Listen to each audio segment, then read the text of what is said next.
Praise the lord. దేవుని నామం పేరిట అందరికీ శుభాభివందనాలు తెలియజేస్తున్నాం. ఈరోజు మన కొరకు ఏర్పాటు చేయబడిన వాక్య భాగం అపోస్తుల కార్యములు 6వ అధ్యాయం 9 నుంచి 10 వచనంలో ధ్యానించుకుందాం.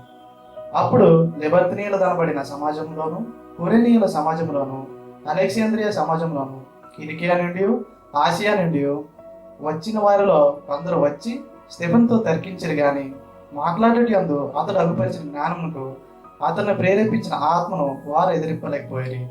దేవుడి కొద్ది మాటలు దీవించి ఆశ్రయించిన గాక. ఆమేన్. ప్రియమైన దేవుని సంగమా, యేసు ప్రభు నామములో మీ అందరికీ శుభాభివందనాలు తెలియజేయచ్చు ఉన్నాను. ఈ భయంకరమైన కరోనా తెగులు కాలంలో దేవుడు మనలందరినీ సంఘం అంతటిని క్షేమముగా కాపాడి మరొక పునరుద్ధాన దినములో మనం ఈ రీతిగా దేవుని వాక్యాన్ని వినడానికి ఆయన చూపిన కృప కొరకు ఆయనకు కృతజ్ఞతాస్తుతి చెల్లిద్దాం. ప్రార్థన చేసుకుందాం. ప్రేమ కలిగిన తండ్రి, నీతి సూర్యుడు అని నీవు నీ రెక్కల కింద మా అందరికీ ఆరోగ్యం కలిగించేసి మేము ఈ రీతిగా మీ వాక్యాన్ని వినే వాక్యాన్ని మాకు దయచేసి అయా వినే చెవులను గ్రహించే హృదయాన్ని మాకు దయచేయండి. యవన సమాజం వారు చేసిన ప్రయత్నాన్ని మీరు ఫలింపచేసి అనేక మంది ప్రభా నీ మాటలు వినడానికి కృప చూపించారు. సాతానుడు చేసే భ్రమలను తొలగించండి. మీ ఆత్మ చేత మమ్మలను నడిపించి వాక్యాన్ని విరిచి వడ్డించి అరుదంతలుగా నూరంతలుగా ఫలింపచేయమని మా ప్రభువును మీ ప్రియకుమారుడైన యేసయ్య వారి పరిశుద్ధమైన నామములో ప్రార్థించి వేడుకొంచున్నాము తండ్రి. ఆమేన్. ప్రియమైన దేవుని సంగమా, చదవబడినటువంటి భాగంలో అక్కడ ఒక వ్యక్తిని గురించి మనం ఈరోజు వాక్యంలో ధ్యానించుకుందాం. ఈ భాగానికి ఒక పేరు పెట్టుకోవాలి అంటే విశ్వాసము, విస్ఫోటనము. స్టెఫను అనేటువంటి వ్యక్తిని ఈరోజు మనము ధ్యాన భాగముగా వాక్యాన్ని విందాం. స్టెఫను సంఘములో ఎంత చక్కటి సాక్ష్యాన్ని కలిగి ఉన్నాడు మనం ఒకసారి వాక్యంలో చదువుకుందాం. అపోస్తుల కార్యములు 6వ అధ్యాయము 3వ వచనంలో, కాబట్టి సహోదరులారా, ఆత్మతోనూ జ్ఞానముతోనూ నిండుకొని మంచి పేరు పొందిన వారిని ఎన్నిక చేసుకోవడానికి సిద్ధపడుతున్నప్పుడు వారిలో మొట్టమొదట స్టెఫను అనేటువంటి వ్యక్తి మనకు కనబడుచున్నాడు. అప్పటి పరిస్థితి ఎలాగుంది అని మనం ఒకసారి వాక్యంలోకి వెళ్తే, అపోస్తుల కార్యములు 6వ అధ్యాయము 7వ వచనంలో, దేవుని వాక్యము ప్రబలమై శిష్యుల సంఖ్య యెరూషలేములో బహుగా విస్తరించెను, మరియు యాజకులలో అనేకులు విశ్వాసమునకు లోబడిరి. కనుక ఈ రీతిగా దేవుని వాక్యము ప్రబలమై సంఘము విస్తరించబడి శిష్యుల సంఖ్య బహుగా పెరుగుతూ ఉన్నటువంటి సందర్భంలో స్టెఫను సంఘంలో ఒక ప్రాముఖ్యమైన స్థానాన్ని పరిశుద్ధాత్ముడు అతనికి ఇచ్చిన తర్వాత ఆ యొక్క బాధ్యతను, పరిచర్యను ఎంతో నమ్మకంగా చేసినటువంటి వ్యక్తిగా స్టెఫనును మనము జ్ఞాపకం చేసుకుంటాం. ఆయనలో 3 లక్షణాలు ఇక్కడ జ్ఞాపకం చేసుకుంటాం. ఆయనకు ఆత్మతోనూ జ్ఞానముతోనూ నిండుకున్న వ్యక్తిగా ఉన్నాడు. మూడవది, మంచి పేరు పొందినటువంటి వ్యక్తిగా సంఘంలో అతను కనబడుచున్నాడు. ఇప్పుడు ఆయన ఇంచుమించుగా ఆ యెరూషలేములో అనేక మంది వ్యక్తులతో మాట్లాడడానికి సిద్ధపడుతున్నటువంటి సందర్భం. మన చదువుబడిన భాగంలో 5 స్థలాల నుంచి వచ్చినటువంటి వారు అక్కడ ఉన్నట్లుగా మనం జ్ఞాపకం చేసుకుందాం. ఆయా సమాజాల్లో ఉన్నవారు, వారిలో కొందరు అనే మాటను అక్కడ పరిశుద్ధాత్మను రాయించాడు. నిజానికి సమాజం అందరూ ఉండేవారందరూ కూడా పరిచయ వర్గానికి బాగా చెందినవారు. వారి దేవుని వాక్యాన్ని అవపోసపట్టినటువంటి వ్యక్తులుగా ధర్మశాస్త్రంలో వారు ప్రవీణులుగా మనం జ్ఞాపకం చేసుకుందాం. అలాంటి వారి మధ్య స్టెఫను హెలేనీల గుంపుకు చెందినటువంటి వాడిగా మనము స్టెఫను ఇక్కడ జ్ఞాపకం చేసుకుందాం. అసలు స్టెఫన్ అనే మాటకు అర్థం ఏంటంటే కిరీటము అనే అర్థము. ఇక్కడ దేవుని ఆత్మ అతను ఎంత బలంగా వాడుకుంటున్నాడు అనే విషయాన్ని మనం ఇక్కడ జ్ఞాపకం చేసుకుంటే, మనం ఒకరితో దేవుని గురించి సువార్త చెప్పినప్పుడు ఎంతో జాగ్రత్తగా, ఎంతో నేర్పుతూ ఓర్పుతో చెప్పాలి. అలాంటి 5 సమాజాల వ్యక్తులతో ఆ స్థలంలో ఆయన మాట్లాడుతున్న మాటలను జ్ఞాపకం చేసుకుంటే ఎంత చక్కగా దేవుని యొక్క సువార్తను చెబుతూ ఉన్నాడు అంటే, వారికి అర్థమయ్యే రీతిగా వాళ్ళందరూ హెబ్రీలు కనుక అబ్రహాం మొదలుకొని యేసు ప్రభు వరకు నెరవేర్చినటువంటి కార్యాలన్నింటినీ కూడా వారికి చక్కగా అర్థమయ్యేటట్టు చెప్పినటువంటి ఆ ఆత్మ ప్రేరేపణ ఆయనకి ఎంత చక్కగా దయచేయబడిందో మనం ఒకసారి సమయంలో జ్ఞాపకం చేసుకుందాం. పాత నిబంధన గ్రంథంలో పరిశుద్ధాత్మని గురించి ఒక చక్కటి మాటను పరిశుద్ధాత్మను రాయించాడు. అదేమంటే జెఫన్యా గ్రంథము 7వ అధ్యాయం 12వ వచనంలో పూర్వీకులైన ప్రవక్తల ద్వారా సైన్యములకు అధిపత్యకు యెహోవా తన ఆత్మ ప్రేరేపణ చేత తెలియజేసిన మాటలు. కనుక పరిశుద్ధాత్ముడు అతన్ని ప్రేరేపించినటువంటి ఆ చక్కటి మాటలు తెలియజెప్పుతున్నటువంటి సందర్భంలో వారు ఆశ్చర్యపోతూ ఉన్నటువంటి వారిగా ఉన్నారు. నిజానికి 5 సమాజంలో ఉన్నటువంటి పరిశీలించి మాట్లాడడం అంటే ఒక వ్యక్తి సమాధానం చెప్పడం అంత సులువైన పనేమి కాదు. మరి మన తెలుగులో శతావధానం చేస్తారు మరి పండితులు, అనేక మంది ఉచ్చుకులు అడుగుతున్న ప్రశ్నలకు సమాధానం ఒకే వ్యక్తి చెప్తాడు. అంతకంటే గొప్పది ఈ స్టెఫను చెబుతున్నటువంటి మాటలు. వారికి అర్థమయ్యే రీతిగా చెబుతున్నటువంటి ఆ విషయాన్ని మనం ఇక్కడ జ్ఞాపకం చేసుకుంటే అది పరిశుద్ధాత్ముడు చేసే కార్యమని మనం ఇక్కడ ఆయన బట్టి దేవుని కనపరుద్దాం. కనుక ప్రియులారా, దేవుని ఆత్మ ప్రేరేపణ చేత ఆయన పలుకుతున్న మాటలు వారిని గద్దించుతున్నటువంటి సందర్భంలో ఉన్నారు. కనుక వారు ఆయన అగపరిచినటువంటి జ్ఞానము అని వారు అక్కడ పరిశుద్ధాత్మను రాయించి ఉంచాడు. ఎంత చక్కగా స్టెఫను ఆ 5 సమాజంలో ఉన్నటువంటి గొప్పవారు పండితులైన వారికి యేసుక్రీస్తు యొక్క శిలువ మరణ పునరుద్ధానాన్ని గురించి సువార్తను చాలా చక్కగా అందించినట్లుగా మనము జ్ఞాపకం చేసుకుంటూ ఉన్నాం. ప్రియులారా, నీవు నేను సంఘములో చేర్చబడినటువంటి వ్యక్తులుగా ఉన్నాము, సంఘములో అంగములుగా మార్చబడుచు ఉన్నాము.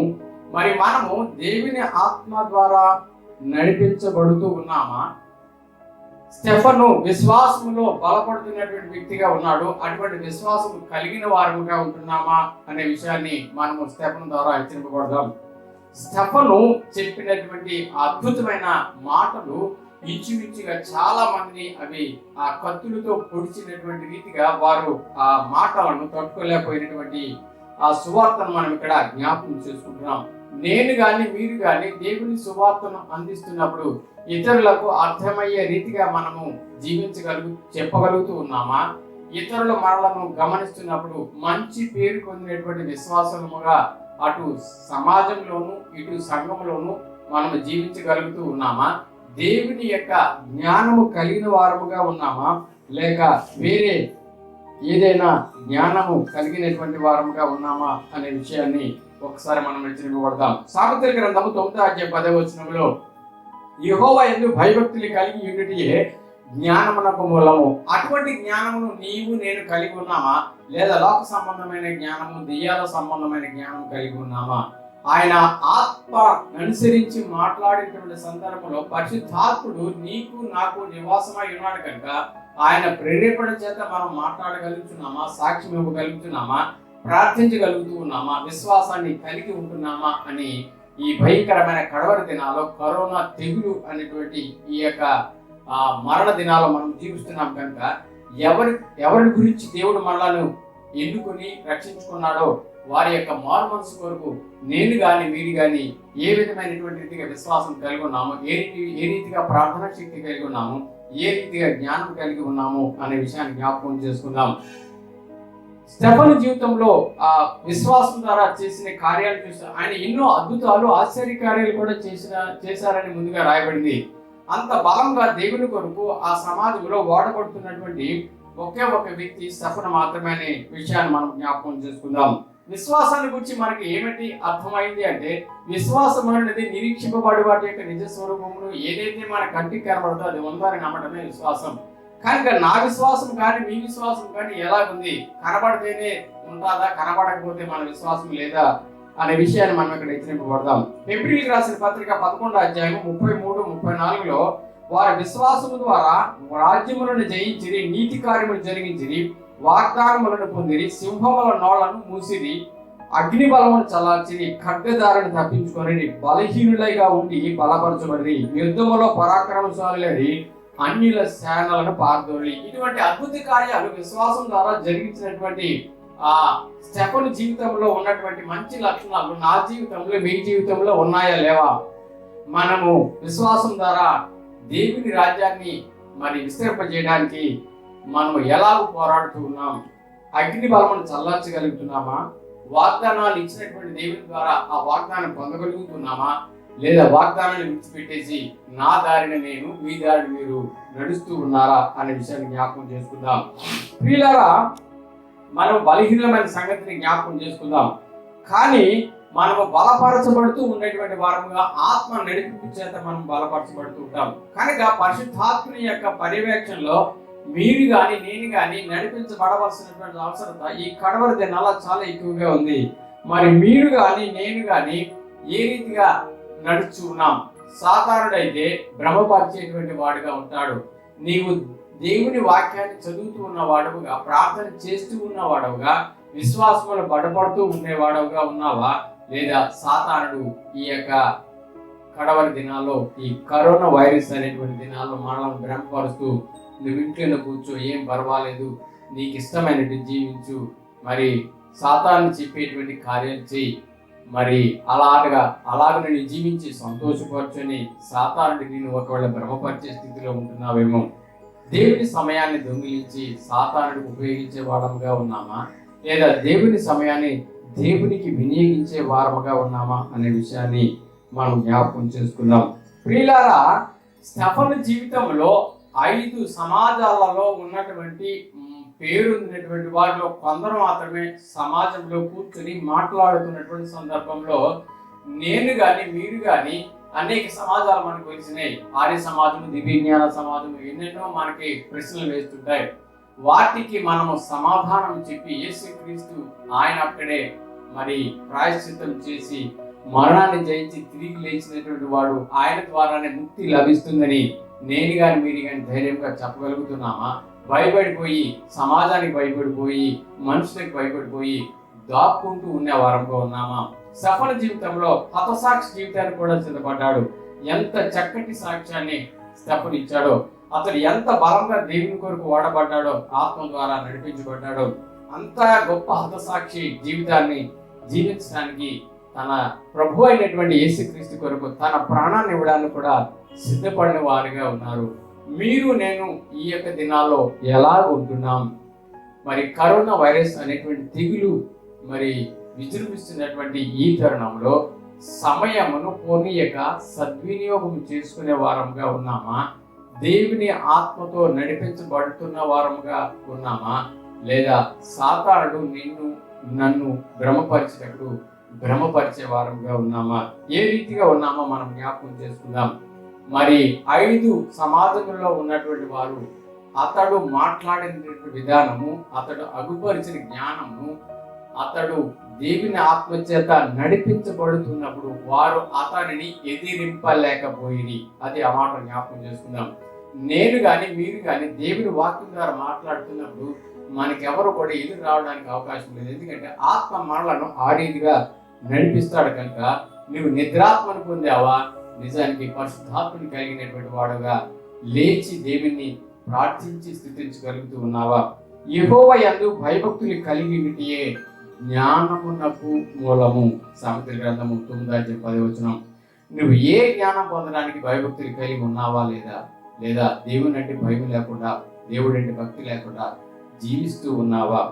ఆఖరిగా మరి సామెతల గ్రంథము 11:30 జ్ఞానము గలవారు ఇతరులను రక్షించుదురు. నీవు దేవుని జ్ఞానము కలిగి ఇతరులను రక్షించున్నావా? నేను దేవుని జ్ఞానము కలిగి ఇతరులను రక్షిస్తున్నానా? దేవుని విశ్వాసం కలిగి దేవుని కొరకు బలమైన కార్యాలు చేయడానికి సిద్ధపడుతూ ఉన్నామా? లేదా?